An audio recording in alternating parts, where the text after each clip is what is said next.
This message is for the angry or disgruntled or the man who feels marginalized or overlooked or disrespected. This is for the black masculinists. This is for the male rights activists. For all the disgruntled men out there. What I want to tell you is a lot of you are upset because you are being lied to. What are you being lied to about? You are being lied to about how the world works and the types of outcomes that men have and that men get. People are lying to you about that. A lot of the people that you may listen to online, they are lying to you.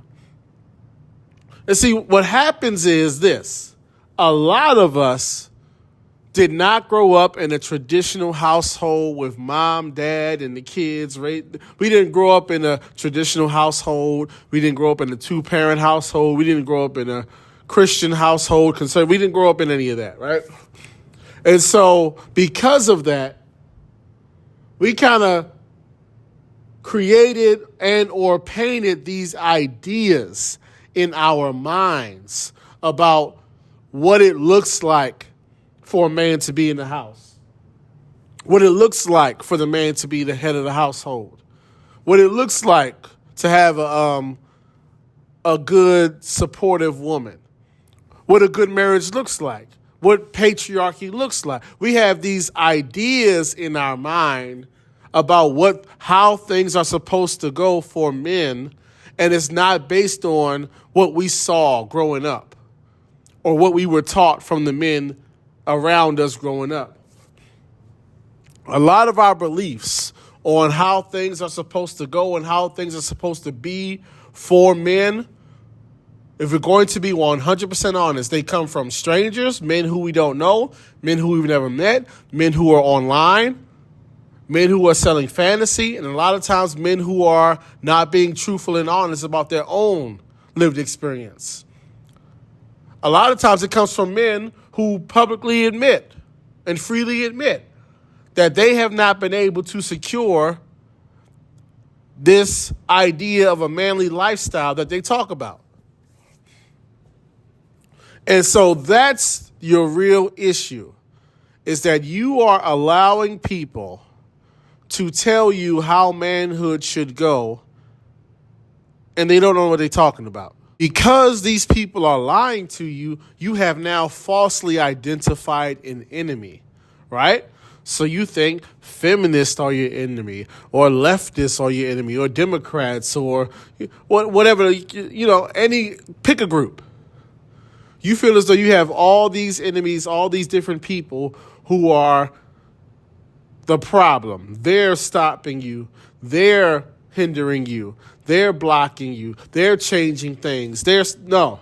It doesn't matter what year it is. It doesn't matter what political party is in power. It doesn't matter what cultural things are going on.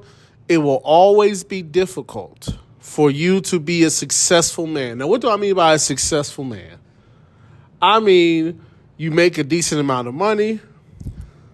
You have, so you're financially responsible. You have a certain amount of money in the bank. You have a certain reputation with friends and family. You have a good, loving, supportive woman that you personally find attractive. You're raising kids in the right way. They're going to school. They're getting good grades. They're in activities. You have hobbies. You have healthy male friends. You're in good physical shape. You dress well. You smell well. You're accomplished. That life. That has always been hard to attain. Always has been. Always will be. The issue is you are letting people sell you something that has never been real. Essentially, what a lot of people are selling you is that just by virtue of being a man, back in the day, you could get a job and get a house and get a family, and it was all good, and you didn't really have to be that smart or that exceptional or that skilled. It was just all good. It was a gravy train. That is a lie. What they do is they vastly overstate things.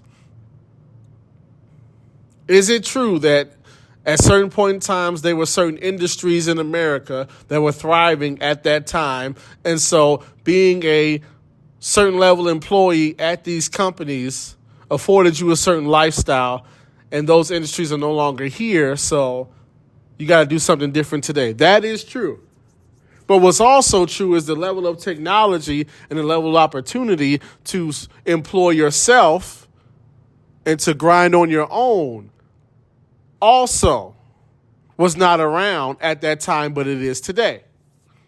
So for all of those industries and factories that afforded you the ability to have a decent salary and have a home and all those kinds of things, it just transitioned to today to where there's more opportunity for you to do and reach that level on your own, being self-employed. There's just as much opportunity, if not more. Now, as far as the family and all those other kind of things go, yes, the country overall was more conservative. Families overall stayed together longer. There was less divorce. Yes, that is true. What's also true is society is a lot less conservative today because society overall, the men and the women, wanted to be free and do what they wanted to do. But let me tell you something that these guys are not going to tell you. It has always been work to maintain a healthy, loving relationship with a woman long term. Even when people didn't get divorced as much, it's still like, you have to understand, at the end of the day, it is still two people who have to decide to put what they want to the back and put what the other person wants to the front. To be considerate, to be loving, to be caring, to make sacrifice, and to make the decision to do that consistently for 10, 20, 30, 40, 50 years. That has always been hard work. A lot of us just don't understand that because, once again, we didn't live under that.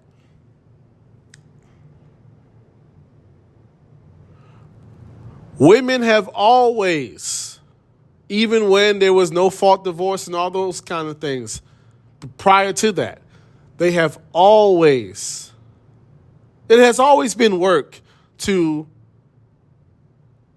maintain a healthy and happy relationship with the woman for an extended period of time. Always. They might not have been divorced back in the day. And see, this is where the lack of experience comes in. Because we always talk about the divorce numbers. We don't talk about unhappiness. So, yes, she may not have left. But was either, and I'm including the man, was either person happy staying together? The only difference between now and then is that when people are unhappy, they leave faster. Versus back in the day, they just stayed together unhappy. Trust me, that's not something that you actually want. But the reason you're so upset, once again, is because you are being sold that certain things went a certain way. And it's just not the case. You're being sold that back in the day, just by being a man, you went up in here, you got this regular job, but just because you was a man and you had a regular job, you had a car, you had a house, you went on vacations, you had a beautiful, loving, submissive wife who didn't leave, and she was just there for you throughout the whole time, and then the kids just did well, and all you had to do was work that regular job and just come home, and that was it. No, that was never true. And Once again, you're upset because you have bought into that lie. These successful men in those areas always had to work hard, always had to make sacrifices. And here's the other part that they don't talk about. Men have always had to take losses and take risks to be successful. Always. You can go back 50 years, you can go back 100 years. There was always a risk that the woman could one day wake up and be unhappy or not want to be there anymore. Now, at different times, she might not have left. But once again, I'd rather a woman leave than to just stay and be unhappy, because when you're with an unhappy woman, the house is unhappy. An unhappy woman messes up the mood in the entire house. It was always work to maintain a long-term marriage. It was always a risk that one day the woman wouldn't want to be there anymore. It was always a risk that some other guy could come along that got more and maybe entice your woman. It was always a risk. It was always a risk that you could try this and do that, and you could fall flat on your face and not make any money and not be successful. Being a successful man has always been work and always been a risk. The issue is a lot of us are listening to men who are telling you things that are untrue. They are telling you that there was a time where it was just easy. It was peaches and cream. You didn't have to worry about nothing. That's not true. You always had to swing for the fences. You always had to be more disciplined and work harder and listen, it has always been true that men who take solid care of their physical appearance get more respect than those who don't. It has always been true that the strong, charismatic, outgoing, confident man, assertive man, has done better than the timid, insecure man. Always. That's always been true. It has always been true that the most successful man, combined with the most charisma and all those kinds of things and heights and looks and all that, he has always done better with women since the beginning of time. I'm somebody I really like old times and historic and medieval stuff. And listen, even back then, the guys with the power, the guys with the money, they got the most women. The strongest gladiators and fighters, they got the most women. And it was even more cutthroat back then because the king was all powerful. And so if the king wanted your woman, he just took your woman. And if you wasn't a warrior like that, you just took that L. To be successful, to live the life that you want to live as a man, has always been work. It's always been a struggle. It's always been a grind. There's always been a level of risk involved into it. Always.